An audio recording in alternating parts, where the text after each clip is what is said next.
Mas do que é que fala essa porta aberta?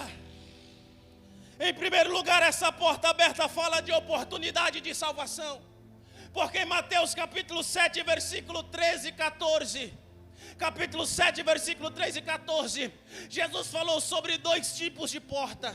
Jesus falou sobre a porta estreita e ele falou sobre a porta larga ou a porta espaçosa. A porta estreita, ele disse que conduz à salvação, mas a porta larga, a porta espaçosa, ele disse que conduz à perdição.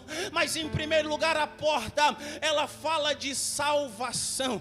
Por quê? Porque Jesus é a porta da salvação. Ele disse em João capítulo de número 10, versículo 9: eu sou a porta, e quem entrar por mim salvar-se-á, entrará e sairá e encontrará pastagens.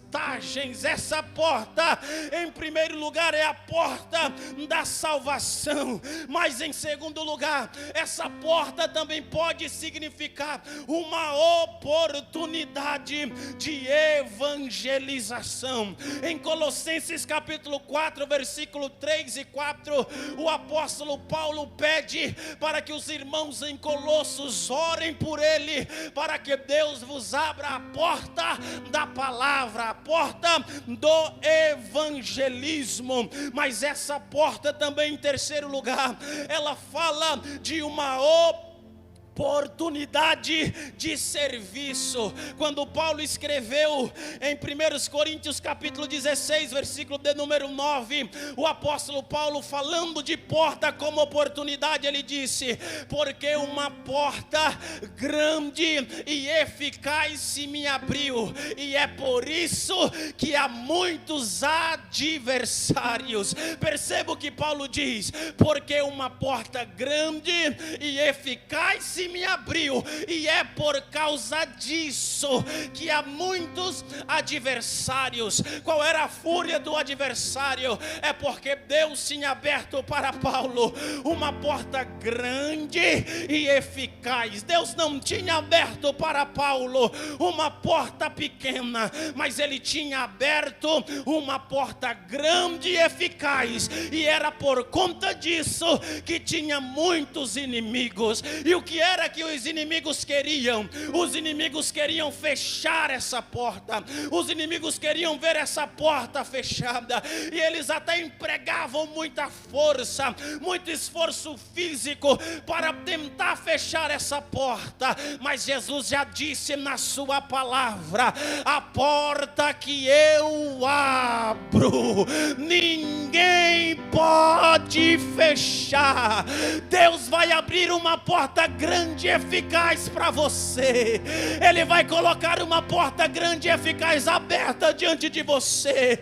Vai ter pessoas que vai querer tentar fechar essa porta, mas vai ser uma tentativa frustrada, porque quem abriu essa porta não foi o homem, não foi o patrão, não foi o amigo, não foi o pai, não foi o vizinho, foi Jesus. E a porta que Jesus abre, ele dá garantia que ela vai permanecer aberta. Tem pessoas que têm medo das portas se fecharem. Você não deve ter medo das portas se fecharem, porque as chaves estão nas mãos de Jesus. Ele disse: é que eu abro, ninguém fecha; é que eu fecho, ninguém abre.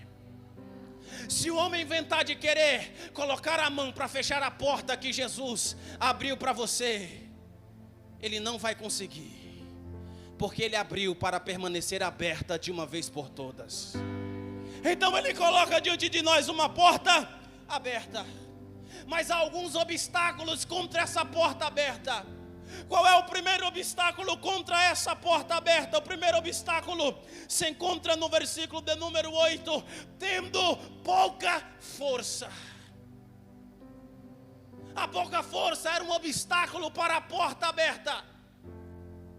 E talvez, entre aspas, a porta poderia até ser fechada, mas as portas não dependiam da força de quem a recebeu aberta.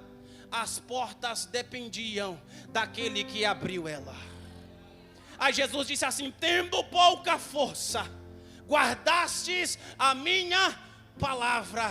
O que Jesus estava dizendo era: se você estiver guardando a minha palavra, mesmo tendo pouca força, a porta vai permanecer aberta, porque a tua fraqueza não tem força suficiente para fechar a porta que eu abri para você. Mas mesmo tendo pouca força, guardastes a minha palavra. O segredo, meus irmãos, para continuar usufruindo da porta aberta que Jesus abriu para nós, é guardar a sua palavra. Porque algumas pessoas perdem grandes oportunidades, é porque quando Jesus escancara, abre as portas para ele, abre as portas para ela, para prosperar a sua casa, para prosperar sua família, para prosperar o seu trabalho, se esquece de guardar a palavra. Mas se nós guardarmos a palavra, as portas se manterão abertas para a glória de Deus Pai. O primeiro obstáculo é a pouca força. Mas há um segundo obstáculo contra a porta aberta, que são os inimigos, são os judeus. Olha o que ele diz no versículo de número 9. Eis que eu farei aos da sinagoga de Satanás, aos que se dizem judeus e não são, mas mentem.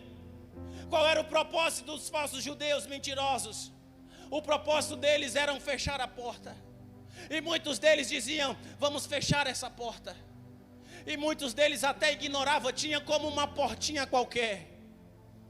Tem pessoas que desmerecem as portas que Jesus abre para nós. Mas não fique preocupado, não fique preocupada. Deus tem portas dentro de portas. Vou repetir isso aqui: não fique preocupado, não fique preocupada. Deus tem portas dentro de porta. Talvez alguém pode olhar para você e dizer: mas isso aí não é trabalho para você, isso aí não é serviço para você, isso aí não é negócio para você. Calma, Deus tem uma porta dentro de outra porta. E a princípio a porta pode parecer ser uma porta pequena, mas Deus tem uma porta dentro de outra porta, e Ele pode escancarar várias portas para que você cresça para a glória de Deus. José entrou no Egito por uma pequena porta. Ele entrou na casa de Potifar como um escravo, como um empregado. Foi uma pequena porta. Talvez alguém pudesse olhar para José e dizer: tantos sonhos para viver uma portinha desse tamanhinho aí. Mas a Bíblia diz assim: e o Senhor era com José. Não importa o tamanho da porta, o que importa é que o Senhor é com você. Aí fecharam aquela primeira porta para José, mas Deus tem uma porta dentro de outra porta. Aí levaram ele lá para a prisão. Aí, como Deus tem uma porta dentro de outra porta, o carcereiro pegou a chave das portas da prisão e disse: José, está na tua mão. Ah, tem um Deus que está controlando as coisas em teu favor. Tem um Deus que está movendo as situações em teu favor. Se fecharem uma porta para você, é porque Deus permitiu e é porque Ele quer abrir outra. Aí José pegava as chaves e abria a porta que ele quisesse. Aí com o tempo Deus abriu uma porta grandona para José. Um dia o faraó teve um sonho e alguém precisou interpretar o sonho dele. Aí o copeiro disse assim: já sei. Tem um homem que está numa porta pequena lá embaixo. Ele toma de conta de algumas portinhas dos prisioneiros lá. Ele é considerado como nada, mas o Espírito de Deus é sobre ele. Aí Faraó diz: manda chamar. Quando José chega que interpreta o sonho de Faraó, aí Faraó dá uma ordem e diz assim: pega o meu anel, coloca nele, pega a minha carroceria, dá uma volta pelo Egito e diga que esse é o homem que vai governar o Egito. Que é isso? Foi Deus abrindo a porta, mas José, Ele não ignorou as pequenas portas. Levanta a tua mão em nome de Jesus Cristo. Recebe essa palavra da parte de Deus. Não ignore as pequenas portas que Deus tem aberto para você, porque é através das pequenas portas que Ele vai escancarar as portas grandes e extraordinárias para você. Às vezes alguém olha para você e diz: não abre o teu negócio nessa rua não, nessa rua não passa ninguém, essa rua não é movimentada. Já teve um que veio aqui, tentou e a porta foi fechada. Mas Deus está nos desafiando nesta noite, dizendo: eu coloquei diante de você uma porta aberta.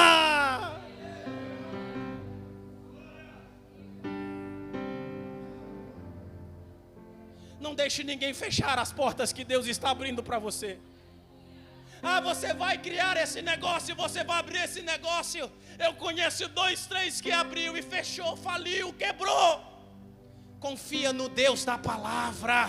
Confia no Deus da palavra. Se a rua não for muito movimentada, não tem problema não, Ele manda alguém para lá. Porque quando Ele abre a porta, Ele te dá a capacidade de passar por ela. Irmãos, o Espírito de Deus não se engana. Eu sei que tem pessoas aqui com seus projetos, tem pessoas aqui com seus sonhos, e Deus não está brincando com o sonho de ninguém. O que Deus está dizendo é: não ignore as pequenas portas, porque através de uma pequena porta que eu vou fazer uma porta se escancarar para você. Eu conheço um homem que começou vendendo churros. Hoje ele tem mais de 8 lojas. E um dia eu fui na loja dele e eu disse assim: ei, eu me lembro quando o Senhor parou aqui vendendo churros, e eu fui comprar churros com o Senhor, e hoje o Senhor tem uma loja. É alguém que acredita na porta que Deus abriu para ela.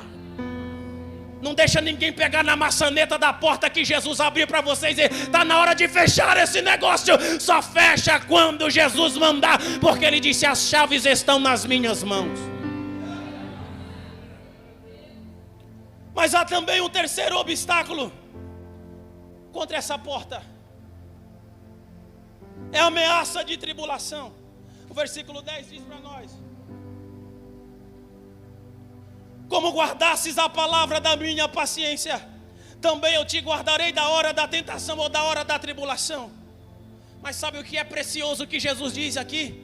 Jesus diz aqui no versículo 10: como vocês guardaram a minha palavra, eu também vou guardar vocês.